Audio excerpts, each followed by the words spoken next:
Good morning and welcome to the White House. Today we take an essential step in defeating terrorism while protecting the constitutional rights of all Americans. With my signature, this law will give intelligence and law enforcement officials important new tools to fight a present danger. I commend the House and Senate for the hard work they put into this legislation. Members of Congress and their staffs spent long nights and weekends to get this important bill to my desk. I appreciate their efforts and bipartisanship in passing this new law. I want to thank the Vice President and his staff for working hard to make sure this law was passed. I want to thank the Secretary of State and the Secretary of Treasury for being here, both of whom lead important parts of our war against terrorism. I want to thank Attorney General John Ashcroft for spending a lot of time on the Hill to make the case for a balanced piece of legislation. I want to thank the Director of the FBI and the Director of the CIA for waging an incredibly important part on the two-front war, one overseas and a front here at home. I want to thank Governor Tom Ridge for his leadership. I want to thank the members of Congress who are here on the stage, the leaders on this impressive effort, Senator Hatch and Senator Leahy and Senator Sarbanes and Senator Graham and Senator Reid. I also want to thank Representative Porter Goss, LaFalce, Oxley, and Sensenbrunner for their hard work. And I want to welcome the men and women of law enforcement who are here in the White House with us today as well. The changes effective today will help counter a threat like no other our nation has ever faced. We've seen the enemy in the murder of thousands of innocent, unsuspecting people. They recognize no barrier of morality.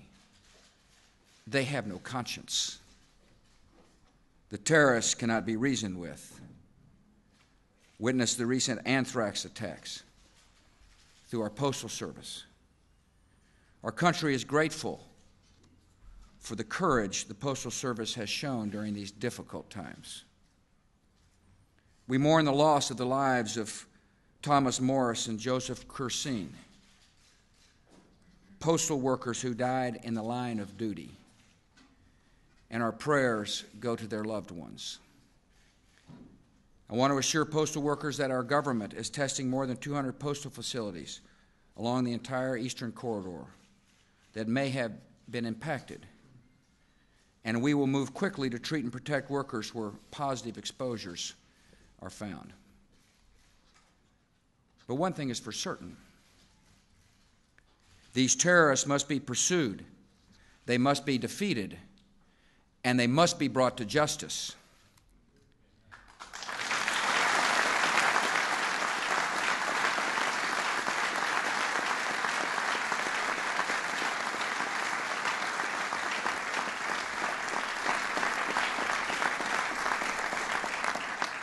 And that is the purpose of this legislation. Since the 11th of September, the men and women of our intelligence and law enforcement agencies have been relentless in their response to new and sudden challenges. We have seen the horrors terrorists can inflict. We may never know what horrors our country was spared by the diligent and determined work of our police forces, the FBI, ATF agents, federal marshals, custom officers, Secret Service, intelligence professionals, and local law enforcement officials. Under the most trying conditions, they are serving this country with excellence and often with bravery. They deserve our full support and every means of help that we can provide.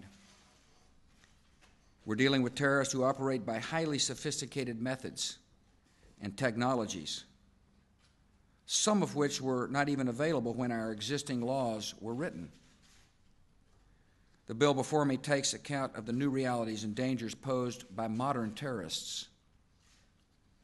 It will help law enforcement to identify, to dismantle, to disrupt, and to punish terrorists before they strike.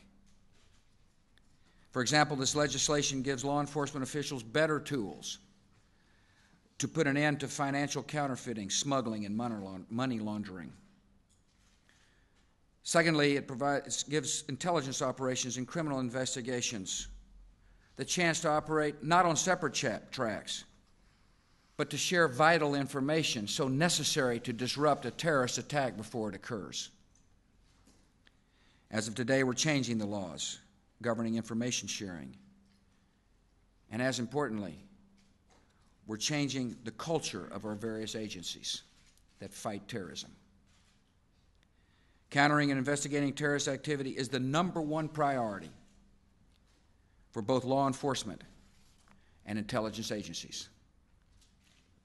Surveillance of communications is another essential tool to pursue and stop terrorists. Existing law was written in the era of rotary telephones. This new law that I signed today will allow surveillance of all communications used by terrorists, including emails, the internet, and cell phones. As of today, we'll be able to better meet the technological challenges posed by this proliferation of communications technology. Investigations are often slowed by a limit on the reach of federal search warrants. Law enforcement agencies have to get a new warrant for each new district they investigate, even when they're after the same suspect. Under this new law, warrants are valid across all districts and across all states. And finally, the new legislation greatly enhances the penalties that will fall on terrorists or anyone who helps them. Current statutes deal more severely with drug traffickers than with terrorists. That changes today. We are enacting new and harsh penalties for possession of biological weapons.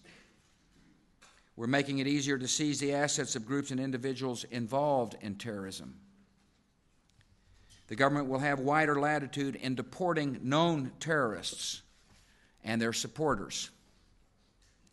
The statute of limitations on terrorist acts will be lengthened, as will prison sentences for terrorists.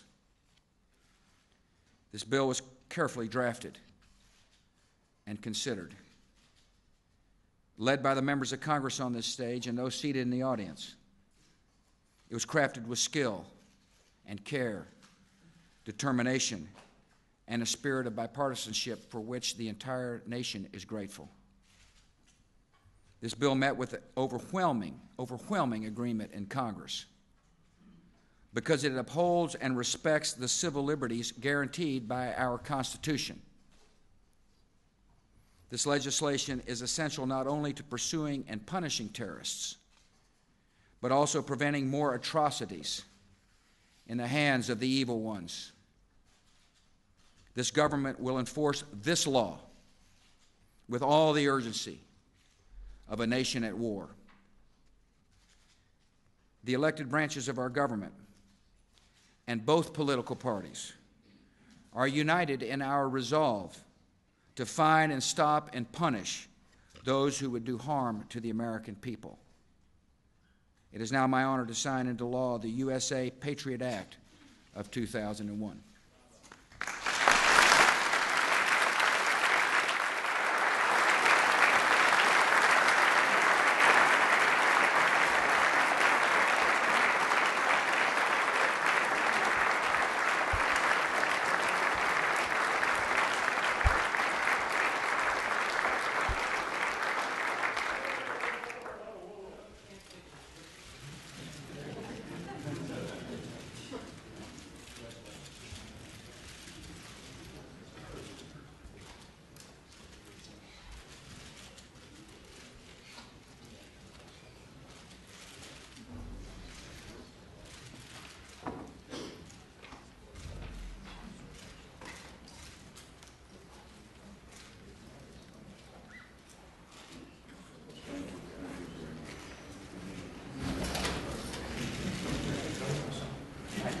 Thank you all very much.